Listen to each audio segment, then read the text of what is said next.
Good afternoon, everyone. Welcome back to Stir Conference Online. It's great to have you with us. We hope you had a great evening last night. I'm Tim, this is Connor, and we're going to be kicking off today's program with a seminar all around creativity. But before we jump into that, I'm going to give you a quick rundown on what's happening over the course of today. So here right now is happening. We're going to be doing a seminar on creativity, as I've already mentioned.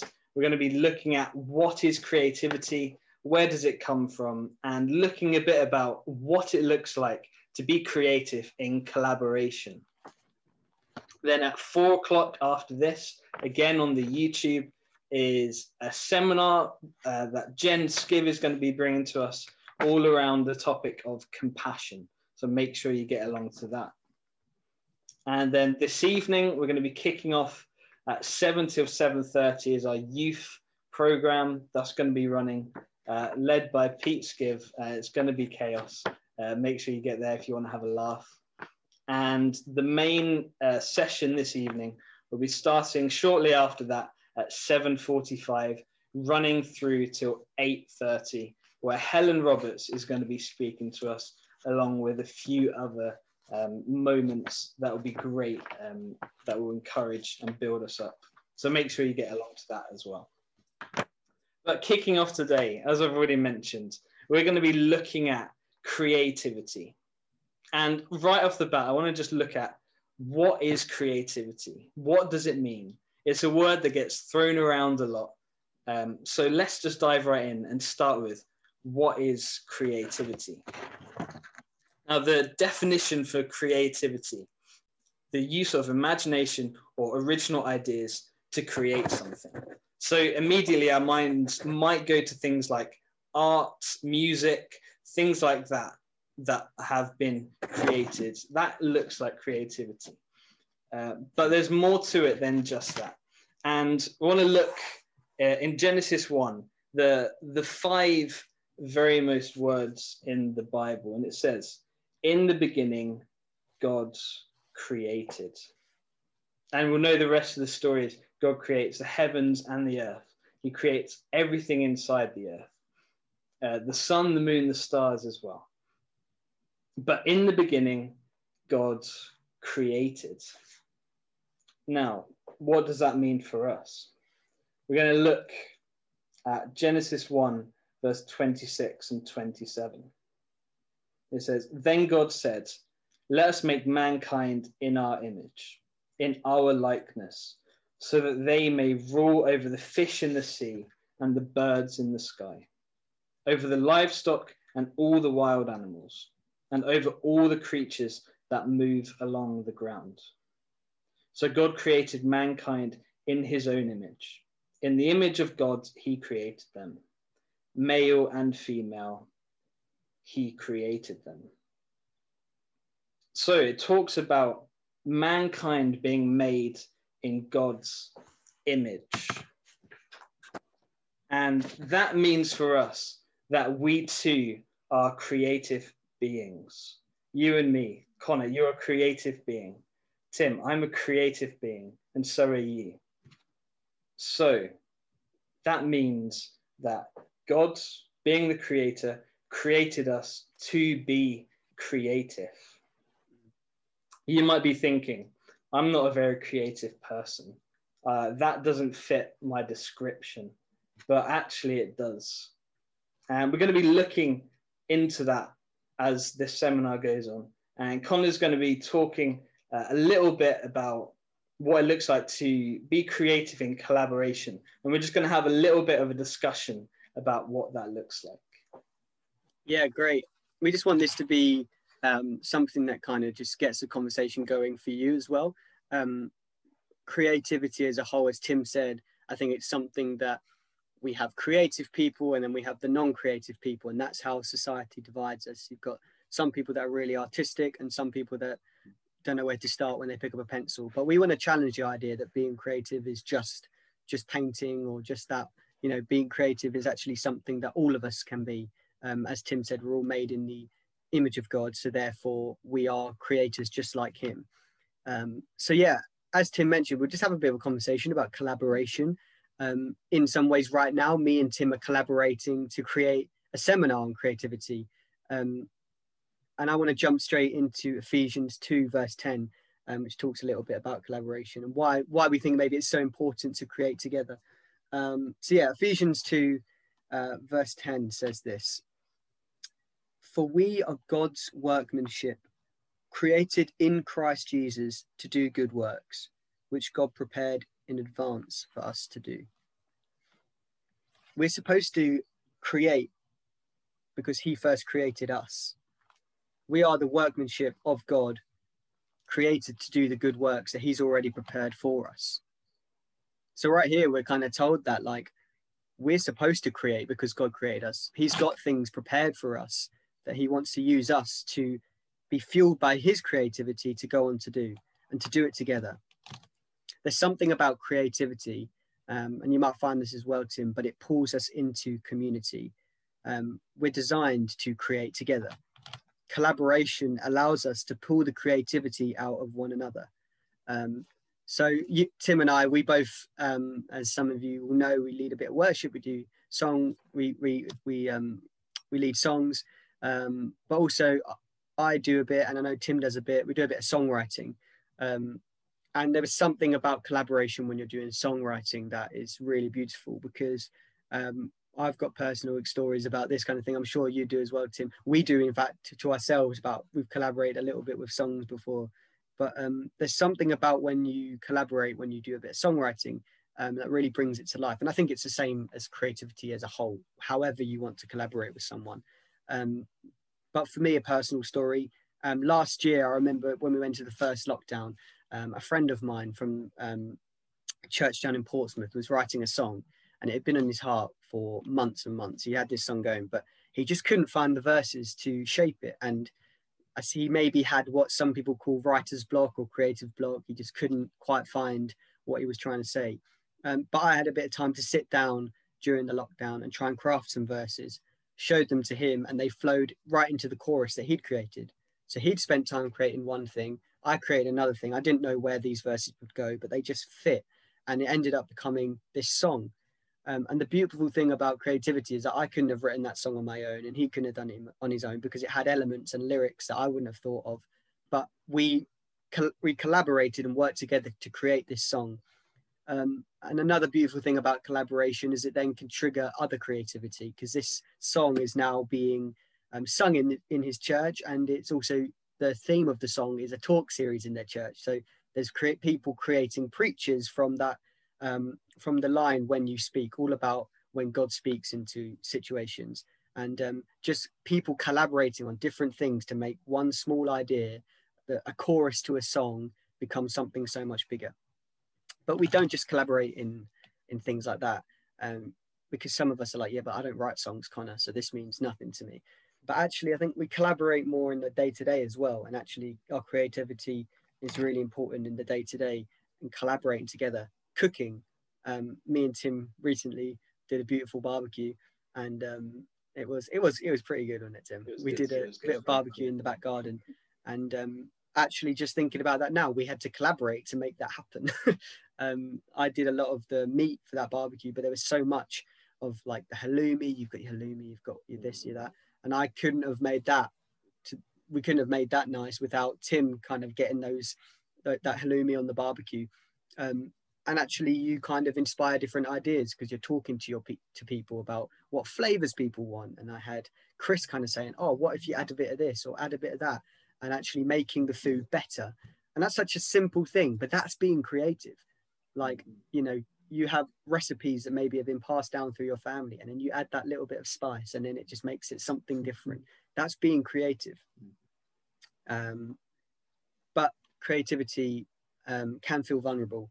I don't know if you have any examples of that, Tim, just where like you've been creative and stepped out in creativity, but it's felt really vulnerable. Because I think vulnerability is all part of being creative, in whatever being creative looks like for you. I think it is, it involves emotion, because you're really putting yourself out there. It's not fine line and just straight down the middle. It's kind of chaotic. Do you have any kind of experience of of that. I can't think of specific examples off the top of my head, but Yeah. I know exactly what you mean. It's that idea of you kind of have this perfect idea of what you want to do in your mind. Mm-hmm.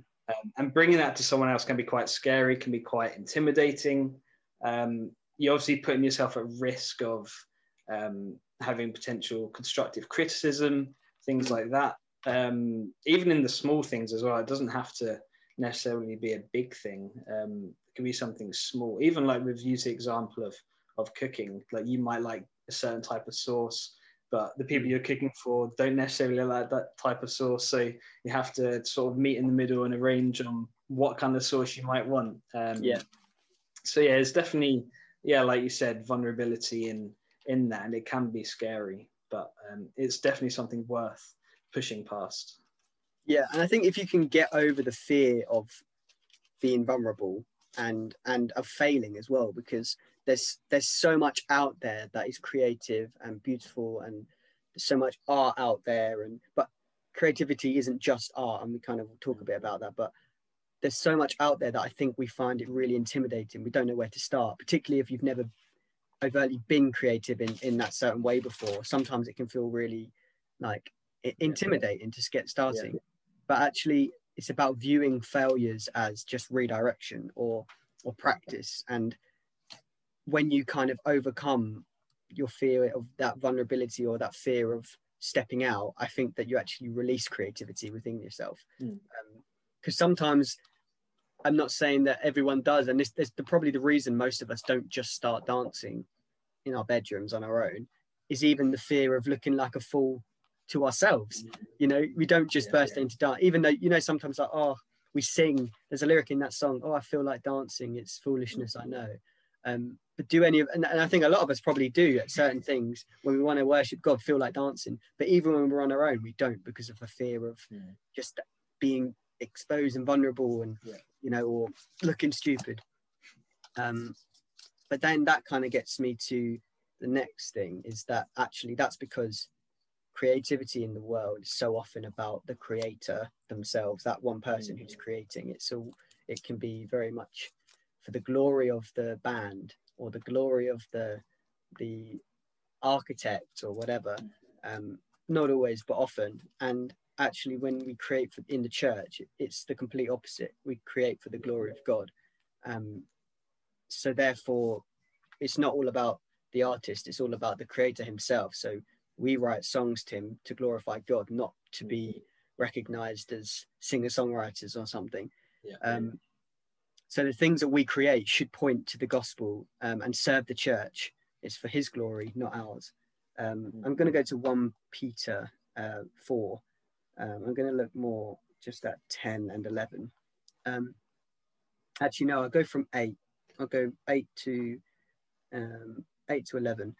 It says this: above all, love each other deeply, because love covers a multitude of sins. Offer hospitality to one another without grumbling.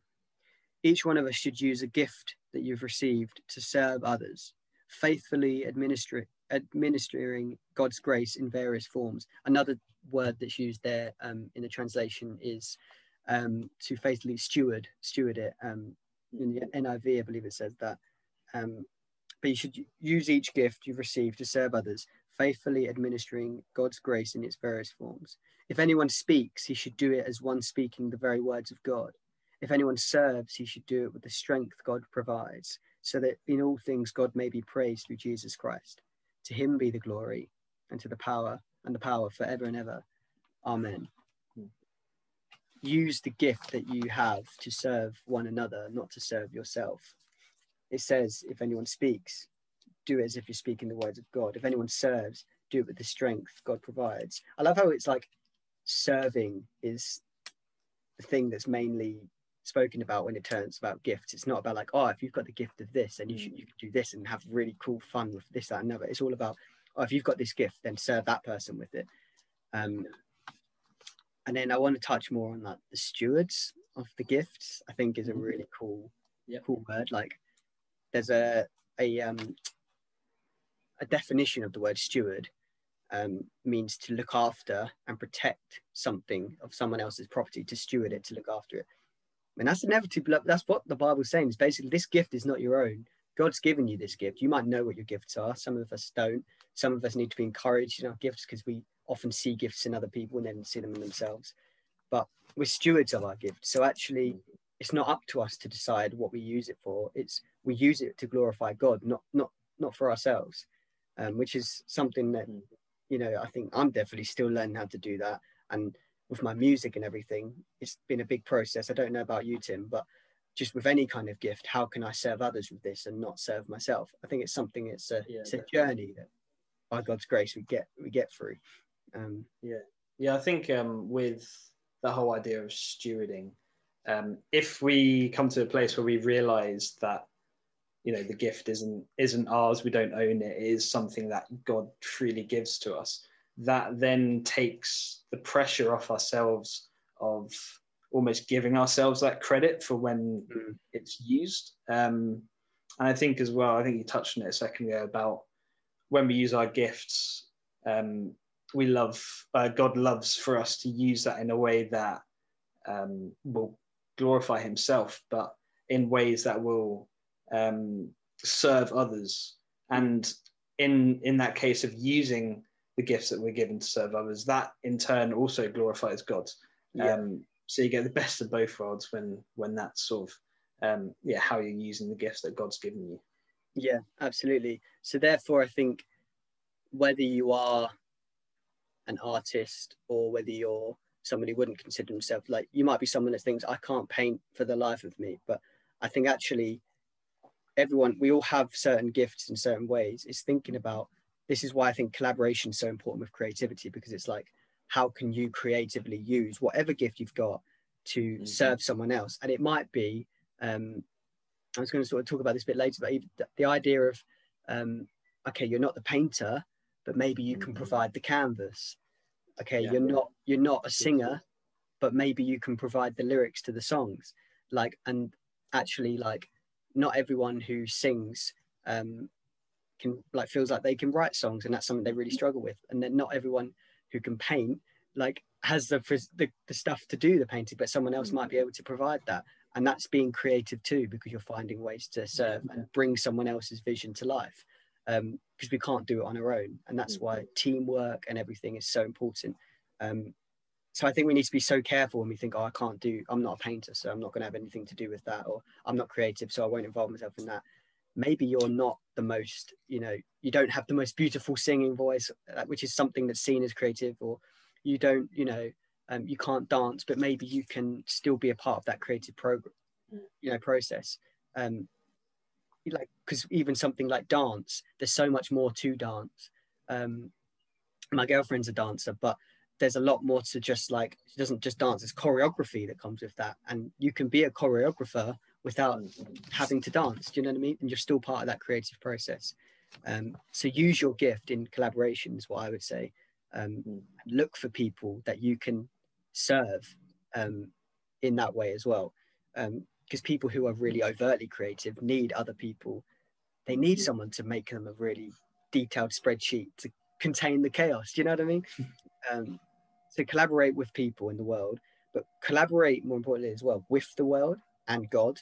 And this is something we were kind of talking about this earlier, Tim, weren't we, about like copying nature, which is something that sounds really weird, but there's a quote from someone called Yohei Yamamoto, and I probably said the name wrong, but she says this: start copying what you love.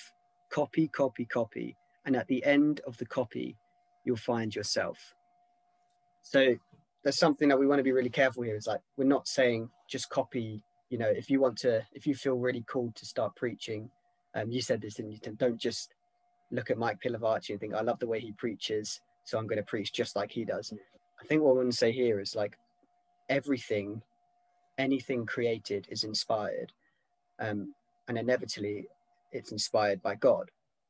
So kind of look at nature and be inspired by it and create from that. So this is sort of saying, like, you might be really passionate about doing something, so use other people's creative stuff to fuel you and to feel inspired by, to then create something. But more importantly, imitate Christ in your creativity, in whatever you're creating, or whatever you're doing, whatever you're making. You know, I was just trying to think, like, how would Jesus do it, or what maybe characteristics, and learn from other people's work. Don't be just intimidated by, maybe there is someone who's better at this than you, in the world's opinion or whatever, but then use it to motivate you, and like, how can I, you know, what can I offer to that, or what can I learn from that? I don't know if you want to say anything about kind of that learning, or just I guess an example of that idea of copying nature, like we talked about a second ago. That whole idea of you probably heard of the Wright brothers, who were the pioneers behind the aeroplane, and how they looked at nature and saw birds and thought like how they could fly, and wanted to replicate that, and in turn they created the aeroplane, albeit very different to what it looks like now.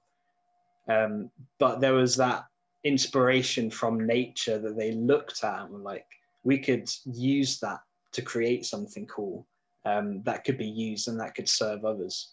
But also a point to add to that is I have no doubt in my mind that the Wright brothers had no idea how the airplane would then develop over the years, over time. They wouldn't have, of the plane they would have originally created would have been probably a one-person plane. But now we have planes that can seat hundreds of people. And that's just a great example of when someone is creative, and they take inspiration from something else, somebody else can then come along, develop that idea and enlarge it, blow it up even more, to be something extra special, which is also a great thing to be striving towards. Mm-hmm. Which then just gets you thinking, what if the Wright brothers compared and therefore didn't create because they were too busy comparing? Comparison kills creativity. The amount of people that probably had ideas but then thought, yeah, but I can't do it because I'm not creative enough, or I can't do it because I don't know how to do it. If you don't know how to do it, then maybe you weren't supposed to be the one who had to do it. You were just given the idea, and someone else who maybe has the gifting to make it happen can make it happen, but you're still part of the creative process. It might be a case, okay, maybe you need to learn how to do that one thing, but not all of us are like creative in certain areas. There's so much that, you know, we are limited to, but other people can do it.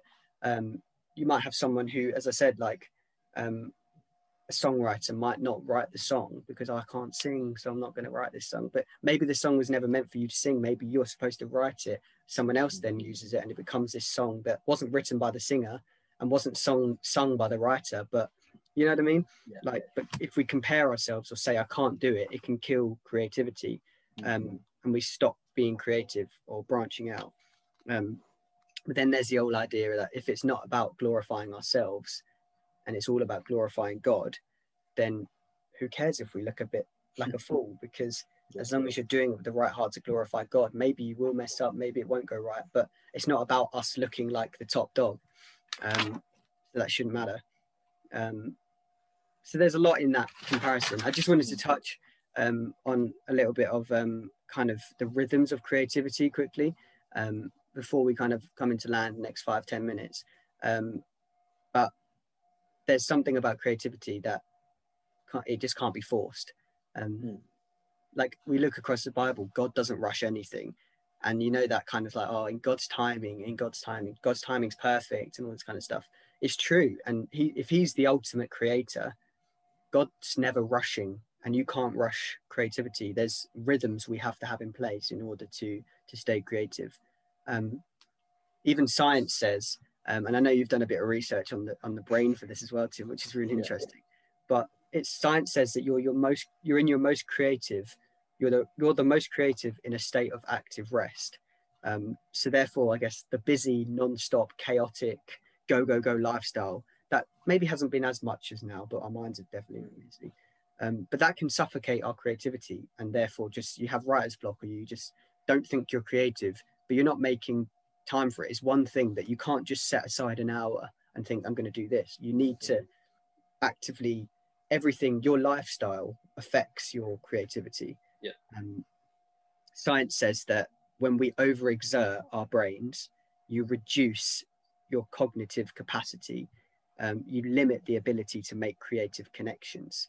Did you have something like about you were telling me earlier, Tim, about the kind of the frontal? Yes, there's part of the brain called the frontal cortex, which is essentially the creative hub in your brain. So that's where all your sort of creative juices flow and all that kind of stuff. And looked into a little bit about a few ways in which you can engage that part of your brain more. So if you're someone who thinks, I'm not creative, yeah, that doesn't fit the bill, I'm not that kind of person.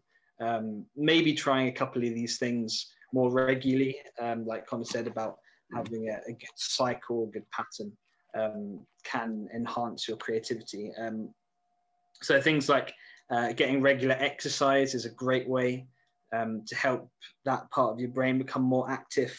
Having a proper sleep routine is also important for that. Apparently one of the ways is expressing your gratitude in different ways, which I thought was quite interesting. Really cool. And then another one, which is a bit strange as well. Learning to juggle apparently causes that part of your brain to become more active, which again is, very interesting. Not sure the science behind that one, but it's crazy though. But I think it inevitably what it shows is that it's not that some people have got the creative part of the brain and others don't. If we're all made in the image of God, science proves that we all have the creative side of us. Some of us do it in different ways, and obviously there's giftings and spiritual giftings, and there's ways in which people have been brought up to then learn an instrument or something like that. But maybe you're designed to be creative in a different way. Maybe creating a spreadsheet for your work to be able to display data, that's creative. Like there's so we have a very like creativity so broad, yet the world views it very much like down. It's all about just the arts. But actually you can be creative. Mothers are creative. Mums are constantly having to think, how am I going to entertain my children? What they're going to have for food? How mothers are having to and fathers, not to, but general, having to think about all these different, I've got to get the kids to bed at this time. They need to eat at this time. They've got a play date at this time. I need to do this. I need to also do this for work. It's creative thinking about ways about how to get something that should take 48 hours into 24 hours. Do you know what I mean? Like that's creative. So it's kind of like we need to maybe expand what creativity means and start believing it for ourselves as well. But I think we have to also think outside the box that the world forces into, like we said, and we need to stop and rest. So like it says about we have to kind of, you can't, you're the most creative state when you're in a state of active rest. I think there's also a reason why God says, be still and know.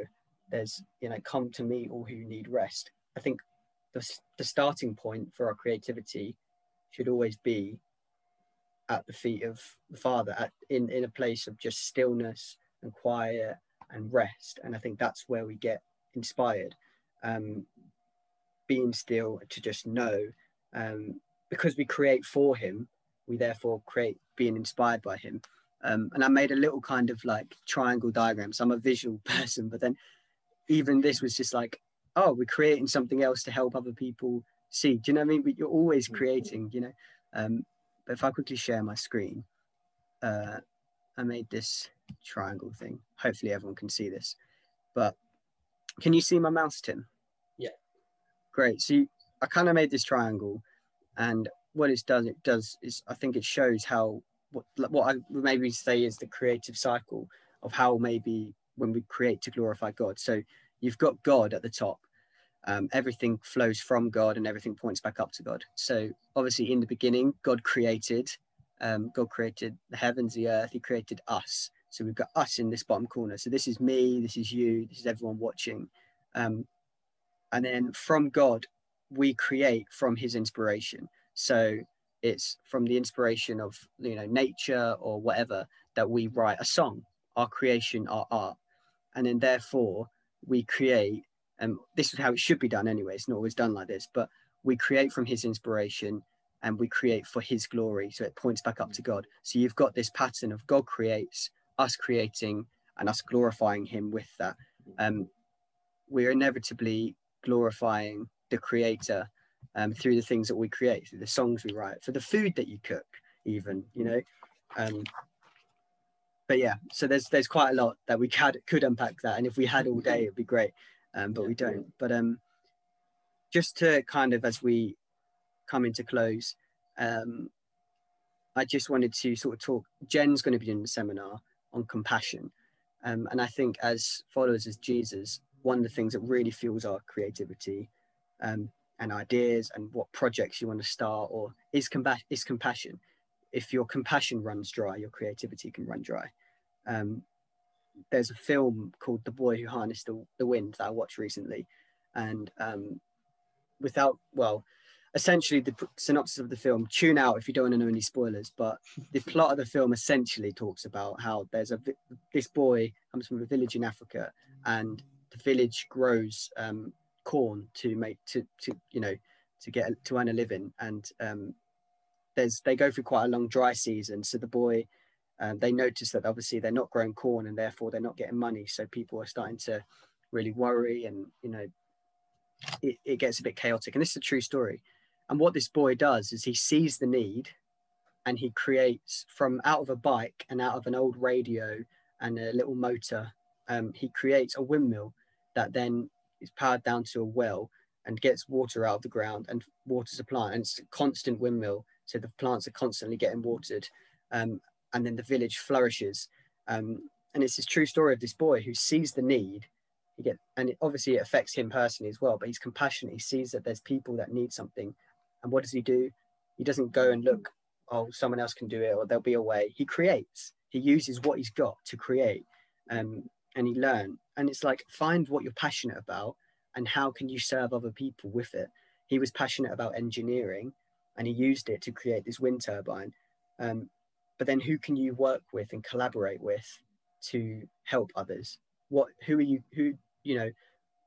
Allow God to give you and to break your heart for people and for situations so that you can show compassion with your creativity. It might just be that you have an idea, well, then share that idea with someone who can make it come to life. If you're not, creative in a sense of making it happen, maybe you can't physically build the windmill. He couldn't build it on his own. The whole village built it with him, but he had the idea and knew how it was going to work. We need to collaborate with other people, but we also need to let compassion fuel it. So some questions to kind of leave people with. How can you serve other people's ideas? When someone else has an idea, how can you use what gifts you've got? Or how can you even just simply serve them in that idea? It might even be like cooking for someone when they, or providing something, or using your skills and your giftings to serve them. Who can you look for as well? If you've got an idea, want to make something happen to serve the church and to glorify God or to serve others, who can you involve in that? Don't just think, oh no, I can't because of this, or keep it to yourself. Test the waters, give the idea out. If people don't agree with the idea, at least you tried. Do you know what I mean? It's about church being a safe place where we can be vulnerable and be creative. We can fail, we can learn from others, but it's a safe place. If God called us to be creative, and if God's creative, then he wants his children to be creative. And creativity is messy, it's chaotic. But yeah, think about what gifts God's given you, but also with that, what have you stopped pursuing, or what have you stopped doing, or what gifts have you stopped developing simply because of self-doubt or comparison, which kills creativity, or just being too busy and chaotic, because actually we think we can't do it because we're too busy to do it. So when you try and do it and you give it 5 minutes of your time, and you think, oh, I can't do this, but it takes time.